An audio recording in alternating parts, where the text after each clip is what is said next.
ബാർക്കോഴ വിവാദത്തിൽ മന്ത്രി എം.ബി. രാജേഷിന്റെ ഓഫീസിലേക്ക് കോൺഗ്രസ് പ്രവർത്തകർ നടത്തിയ മാർച്ചിനിടെ ആംബുലൻസ് കടന്നുവന്നത് നാടകീയ രംഗങ്ങൾക്ക് വഴിവെച്ചു.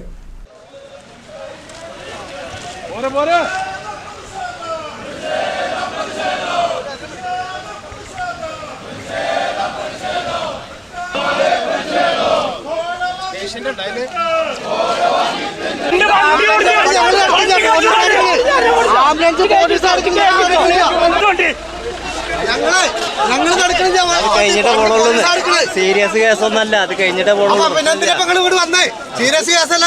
പരിപാടി നടക്കുമ്പോ ഇത് വീട്ടിലെത്തിക്കണ്ടേ. കുഴപ്പമില്ല, അവിടെ പ്രശ്നമാക്കണ്ടങ്ങള്. ബാർക്കോഴ വിവാദത്തിൽ മന്ത്രി എം.ബി. രാജേഷിന്റെ ഓഫീസിലേക്ക് കോൺഗ്രസ് പ്രവർത്തകർ നടത്തിയ പ്രതിഷേധ മാർച്ചിനിടെ ആംബുലൻസ് കടന്നുവന്നത് നാടകീയ രംഗങ്ങൾക്ക് വഴിവെച്ചു. പ്രതിഷേധത്തിനിടെ ബാരിക്കേഡ് തുറന്ന് ആംബുലൻസ് കടത്തിവിടണമെന്നാവശ്യപ്പെട്ടാണ് പ്രവർത്തകരും പോലീസും തമ്മിൽ വാക്കേറ്റമുണ്ടായത്.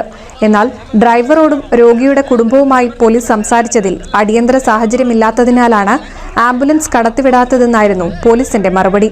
ഇതനുസരിച്ച് വാഹനം മറ്റു വഴിയിലൂടെ തിരിച്ചു പോകാൻ ഡ്രൈവർ ശ്രമിച്ചു.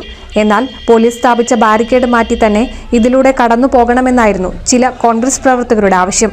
ഇതാകട്ടെ പോലീസ് അംഗീകരിച്ചില്ല.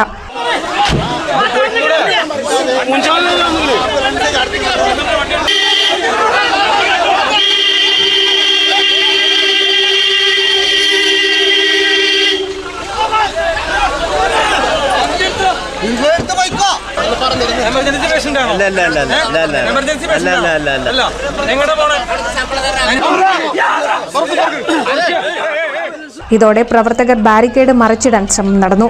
പോലീസുമായി വാക്കേറ്റമുണ്ടായി. ഒടുവിൽ ബാരിക്കേഡ് റോഡിൽ നിന്നും മാറ്റി ആംബുലൻസിനെ പോലീസ് തന്നെ കടത്തിവിടുകയായിരുന്നു. തുടർന്ന് പ്രതിഷേധ പരിപാടികൾ നടന്നു. NCV news, Thrithala.